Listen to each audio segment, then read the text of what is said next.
नमस्कार विद्यार्थी मित्रांनो, Maharashtra MCA CET 2026 syllabus finally CET सेलने रिलीज केलेला आहे। चला तर बघूया नेमका काही बदल तर नाही केला या सिलेबस मध्ये। तर मित्रांनो, सेम सीईटीच्या वेबसाईटवर आपण जायचंय। इथे बघा, all courses under technical education, जवळपास जेवढे एक्झाम सीईटी सेल कंडक्ट करतो सगळ्यांचे इथे सिलेबस समोर आलेले आहेत।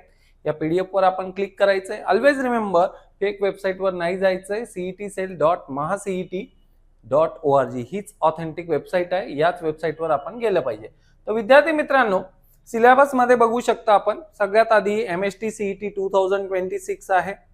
देन पुढची एक्झाम इथे बघू शकता आपण एमबीए साठी आहे।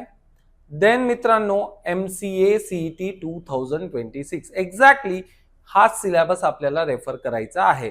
तर मित्रांनो, मॅथमॅटिक्स मध्ये जोपर्यंत मी इथे ऑब्झर्वेशन केलं 2025 आणि 2026 जवळपास काही बदल नाहीये।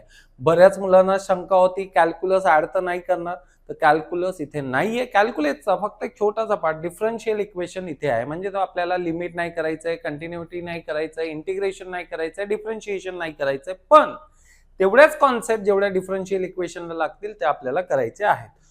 सो इथे तसा काही फार बदल नाहीये। अरिथमॅटिक सेक्शन ऑलवेज रिमेंबर, इथे जवळ क्वांटिटेटिव्ह ऍप्टिट्यूड म्हणजे ratio, proportion, problems on time, work, distance, speed, percentage etcetera, म्हणजे क्वांट ज्याला म्हणतो आपण, ते सेक्शन मॅथमॅटिक्स मध्येच इन्क्लुडेड असतं। पण लास्ट एक्झामिनेशन म्हणजे 24-25 आम्ही ऑब्झर्व केलं की लॉजिकल ऍब्स्ट्रॅक्ट रिझनिंगच्या अंडर सुद्धा त्यांनी काही क्वांटचे प्रश्न टाकले होते। तर मित्रांनो, आपल्याला अरिथमॅटिक कडे विशेष लक्ष द्यायचं आहे। राहिला विषय इंग्लिशचा, तो सिलेबस आहे।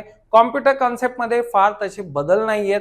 ज्या मुलांना, नीट लक्षात घ्या, ज्या मुलांना म्हणजे जी मुलं बॅकग्राऊंड नाहीये कॉम्प्युटरचं, त्या मुलांनी सी प्रोग्रामिंग कडे विशेष लक्ष द्यायचं, म्हणजे आतापासून त्यांनी सी प्रोग्रामिंगचं प्रिपरेशन स्टार्ट करायचंय। पण ती मुलं ज्यांचं ऑलरेडी कॉम्प्युटर बॅकग्राऊंड आहे त्यांना सी प्रोग्रामिंग फार तर तसं अवघड जायला नको। तर विद्यार्थी मित्रांनो, जर सी प्रोग्रामिंगच्या कॉन्सेप्ट क्लिअर नसतील तर सी प्रोग्रामिंग हा सिलेबसचा पार्ट आहे, तो तुम्ही ऍड ऑन करा।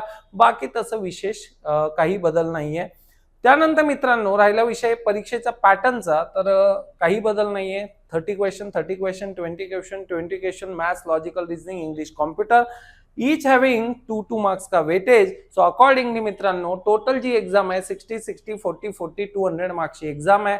कुठल्याही पद्धतीची निगेटिव्ह मार्किंग नाहीये। 90 मिनिट्स म्हणजे जवळजवळ 1.5 तास आपल्याला याला मिळत असतो। तर विद्यार्थी मित्रांनो, आणि सगळ्यात महत्त्वाचे, ही जी एक्झाम असते ती ऑनलाईन मोड मध्येच असते, ऑफलाईन मोड नसतं। पर्टिक्युलर सेंटर येतं, त्या सेंटरला जाऊन तुम्हाला ही एक्झाम द्यायची असते। आता राहिला विषय मित्रांनो, एक्झाम कधी आहे, ऑलरेडी मी सांगितलंय तसा हा टेंटेटिव्ह शेड्यूल असतो, पण जवळपास तुम्ही फिक्सच समजायला। तर इथे आपण बघू शकता सेक्शन मध्ये technical education Maharashtra MCA CET 30 March. तर मला नाही वाटत तसा काही फार बदल होईल याच्यात, पण 30 मार्च जवळपास आहे। तर मित्रांनो, दिसंबर, जनवरी, फरवरी आणि मार्च पूरा आपको 4 महीना मिलने वाला है। 120 डेज इथून पुढे तुम्हाला मिळणार आहेत।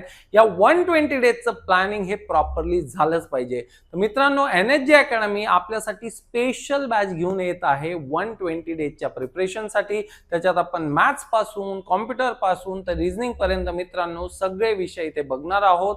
जर आपल्याला प्रिपरेशन स्टार्ट करायचं असेल मित्रांनो, तर ह्या 120 डेज मध्ये सुद्धा चांगलं प्रिपरेशन होऊ शकतो। आणि टॉप कॉलेजेस जशा की विजेटीआय असेल, एसपीआयटी असेल, पीसीसीयू असेल, डेफिनेटली इथे तुमचं ऍडमिशन एमसीए साठी होऊ शकतं। विद्यार्थी मित्रांनो, फक्त एक लक्षात ठेवा, प्रॉपर प्लॅनिंग इज एव्हरीथिंग। ग्रॅज्युएशनचे मार्क्स धरले जात नाहीत, कन्सिडरेशन एका मार्काचं सुद्धा होत नाही। म्हणजे मित्रांनो, अगदी 50% असतील आणि इकडे सीईटी मध्ये मजल तुम्ही मारली, तुम्हाला टॉप कॉलेज मिळणार आहे। आणि टॉप कॉलेजेस डिसाइड करेल तुमचं प्लेसमेंट हे नेमकं कुठे होणार आहे। तर आपण सगळं काही प्लेसमेंटसाठी करतोय। आणि लक्षात ठेवा, जे काही तुमची डिग्री आहे, बीकॉम असेल, बीएससी असेल, बीसीए असेल, मित्रांनो तुमच्या कॉलेजमध्ये तसेही प्लेसमेंट होणार नाहीये। तर आपण एमसीएचा नक्कीच विचार केला पाहिजे। आणि ही जी बॅच असणार आहे ही कॉम्प्रिहेन्सिव्ह डेडिकेटेड बॅच असेल, ज्या ह्या स्पेशल कॉलेजेसलाच टार्गेट करेल। ऑफलाईन मोड, ऑनलाईन मोड आणि रेकॉर्डेड मोड, तिन्ही मोड अवेलेबल आहेत।